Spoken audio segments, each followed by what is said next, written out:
Welcome back. I'm in my car to do another audiobook review. Whoa! Big surprise, I guess, since that's been what I've been reviewing the most recently. But this one is a fun one. So as everyone probably knows, the new Star Wars is coming out in December. I'm super excited for it. And so in order to not go crazy, I've been consuming as much Star Wars content as I can. And I finally got around to some Star Wars books.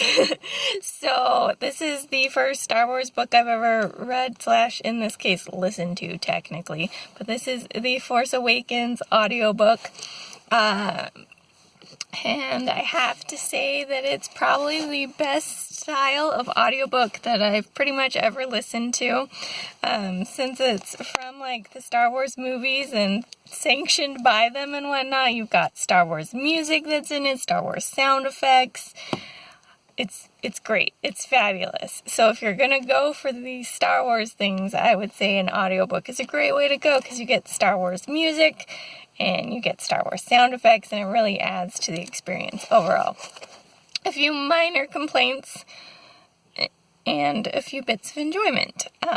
So major spoilers if you happen to have not participated in any of the new Star Wars, but I assume most people have, so I'm just going to be spoilery.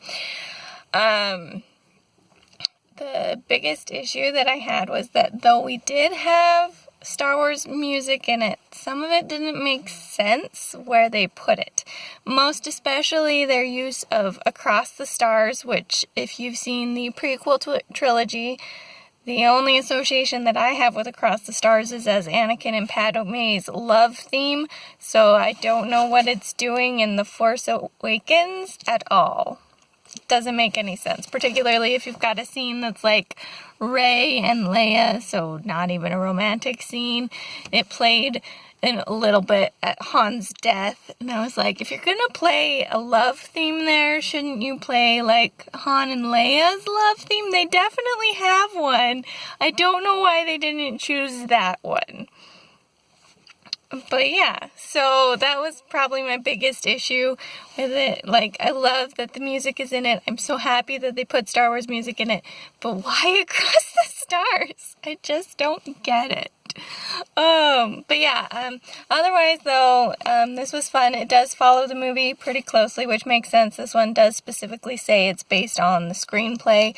As such, I'm pretty sure they must have done it without having watched the movie, because there are a few scenes that I assume are either like deleted scenes from the movie or ones that they wanted to expand on but just didn't have time to put into the movie. For example, you see more of how Poe gets off of Jakku so that he can be there to help with the Maz Kanata castle scene and stuff.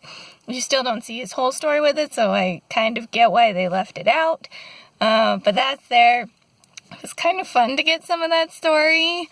Another great thing about this too is the reader, Mark Thompson. He's apparently read like 40 Star Wars audiobooks, so he's really practiced just in that sense. But since they are characters that have been played by real people, he does a pretty good job of imitating the voices of the characters. Poe sounded a lot like Poe most of the time. C-3PO could have been Anthony Daniels himself. They do have like voice modulators and things for those kinds of characters too, but I thought that was great. Han Solo sounded like Han Solo. So he did a really good job, and I was really excited by that. Some of his female characters were a little more but that, I mean, makes sense. Men and women sometimes don't always do a good job voice acting the opposite gender in audiobooks, and it's just a thing you've got to deal with. So it wasn't a super huge issue, and I overall liked it a lot. I guess the biggest thing with it in that case is that though I understand why they maybe didn't sound as nice as his men characters, I wish that he had a little more differentiation, because you couldn't always tell the difference between like Rey and Leia and stuff, and so sometimes the voices you're like But yeah, overall, it was a very fun story. I mean, it's Star Wars. I knew I would like it. I already liked The Force Awakens, but this makes me want to go watch The Force Awakens again, which would be another great way to get ready for the new movie coming out, I suppose. And we've got Disney Plus now, so I can just go watch it whenever if I want. But yeah, so I thought this was really fun. I have also started on The Last Jedi. This audiobook, I don't know if I'm going to like it as much, simply because instead of this one specifically being based on the screenplay, it does say it's based on a story by Rian Johnson instead. So I'm sure it has a lot of similarities to the plot of the movie, but it doesn't sound like it'll be quite as beat for beat as this one got to be. Oh, one other thing I wanted to mention with The Force Awakens is Alan Dean Foster, the guy who wrote it. He did not do The Last Jedi one, but he was a really good writer. There were a few times where some of his sentences were a little clunky and strange, but overall there were a couple times where I was like, oh, that was a really good sentence. I wish I could have written that sentence, kind of a thing. And overall, part of why I don't read sci-fi books is because the technobabble gets to me sometimes. Overall, he did a pretty good job of making it make sense based on things you should know from Star Wars. If you've watched the movies, there were a few times where I was like, oh my gosh, I'm so glad the scenes in the movie were not this techno-babbly.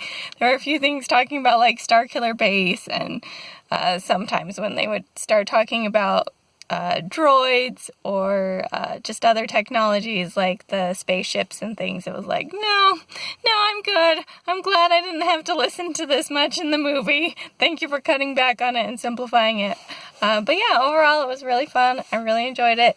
If you're looking for some Star Wars content as you're getting ready for the last movie, highly recommend this to get going on it. But yeah, I think that's all I have to say for that for now. So yeah, hopefully everyone's enjoying getting ready for the new Star Wars as much as I am. And this is the Umlau Harper signing out.